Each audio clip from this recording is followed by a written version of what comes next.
For nearly a decade, we've watched the Saints as they rose from humble beginnings to becoming an unstoppable force of nature. In that time, we've seen how the Saints rose to power. We've seen how the Saints enact vengeance. We've even seen how the Saints united both humanity and velociraptors. Hey guys, it's Ice. Welcome to what I've basically been doing, playing Saints Row 2006 series, I guess, because I gotta emphasize that it's not the reboot. It's kind of annoying. Anyways, I played through all of them back to back. Of course, as you see in the videos, it's still currently getting pushed out because I literally decided just to play all of it. Of course, I decided to edit down most of that out of hell because I'm just like, that's his activities, and that's why Saints Row 1 and 2, I've only just focused on the missions. Because that one, because you have to earn respect to do missions, which is, I say fine, but like it's annoying to me, especially when I'm used to like games nowadays where you can just go story, especially like during the time I was playing Tomb Raider and Spider-Man, where it goes story. Whereas Tomb Raider is literally just no checkpoint, just keep going. 2013 Tomb Raider. Not sure about the next two that I'm gonna play after that. Spider-Man, the same thing. Of course, you still have like side missions in Spider-Man, but with Saints Row, you have to like earn respect to gain access to the story, which I just don't understand for Saints Row 1 and 2. I'm not sure how that works, but like I feel like there was a sense of progression and impact when I did that though, compared to the titles that got me in the franchise since I started on Saints on the third. Back in like 2013 when I was like 12, I was like, it was fine, it was a good time, especially when I was playing with friends and goofing around there. But me going back to the story and realizing like I think the third is the worst or the most blandest entry on here, because I think the main issue is like they were trying to find an identity, which I feel like Saints Row 1 and 2 perfected, and they just toned it down.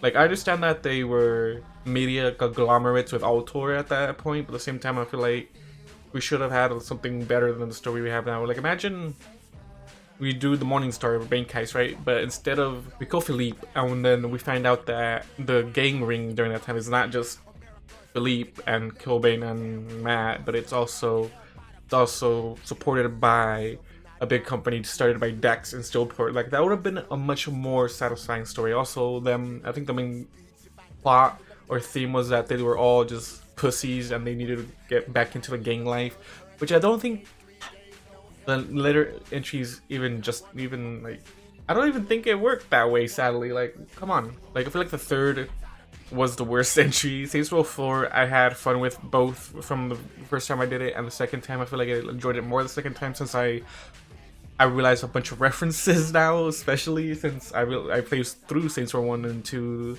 this year for the first time. I realized, makes perfect sense why this is here now.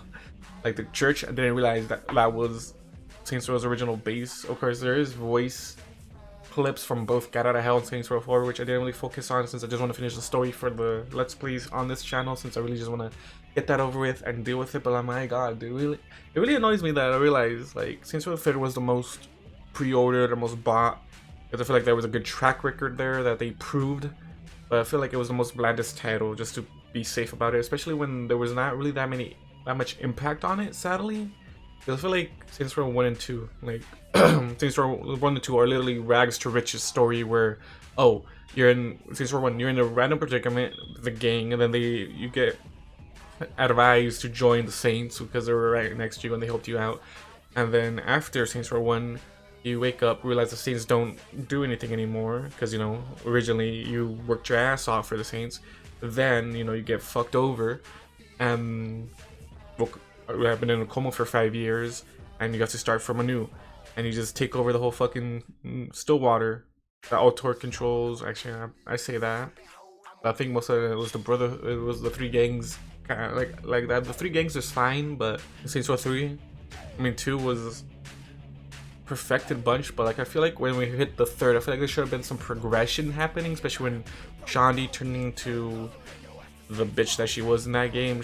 Wasn't fun Shaundi, as Saints Row 4 likes to call her, because my god, like that would have been just seeing a little bit of progression there, like joining Autor or like exploiting Autor somehow. From like, I know there's DLCs that I haven't played through, but I don't think they have too much to do with story, except for like I think Griffin for Saints Row 2 DLC, where they're hunting him down, or Dex is hunting him down, I think.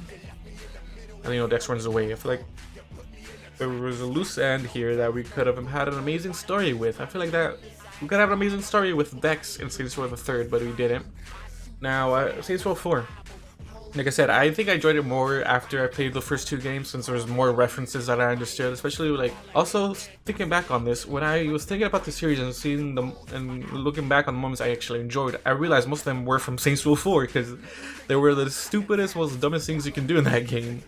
Like what, like fighting a giant soda can energy drink? Like what the fuck?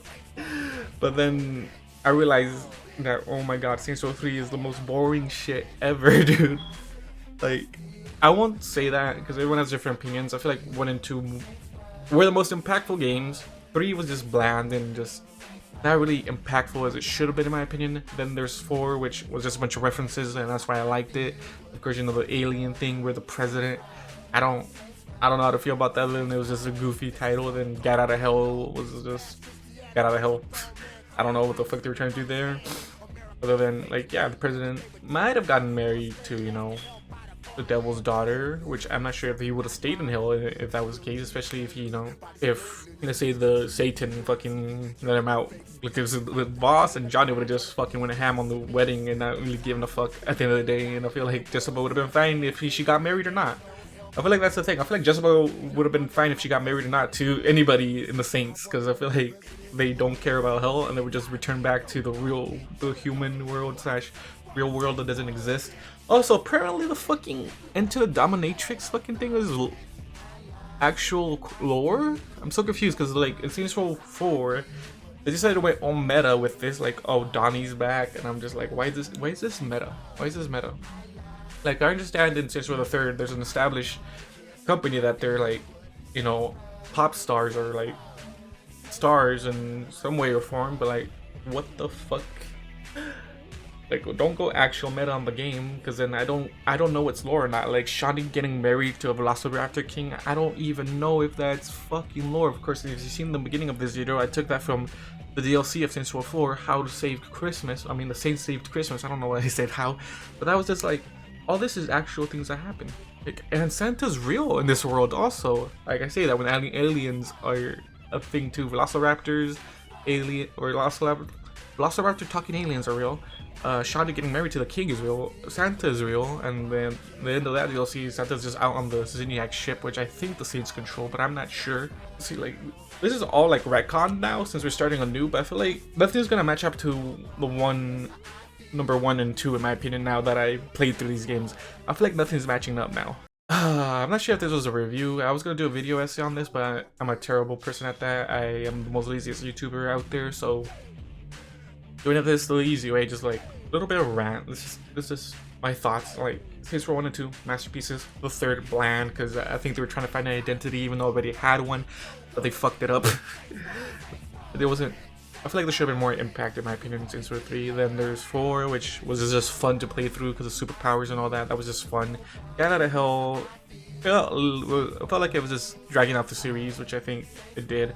Of course, there's Agents of Mayhem, which I'm not sure if I should play since it's not part of the Saints lore. I think I say that it's not part of it's a part of the Saints universe, but it's not part of the Saints lore, I think. Unless you guys can correct me on that. I'm debating on that game right now. Anyways, guys, thank you guys for watching. Yeah, I'm not sure how I'm gonna edit this. It's probably gonna be terribly edited, or it's gonna be throwing my thoughts out on these 2 great games, and then a fun one, a bland one, and a fun one, then just getting dragged. Anyways, thank you guys for watching, and I'll see you guys in the next one. Goodbye.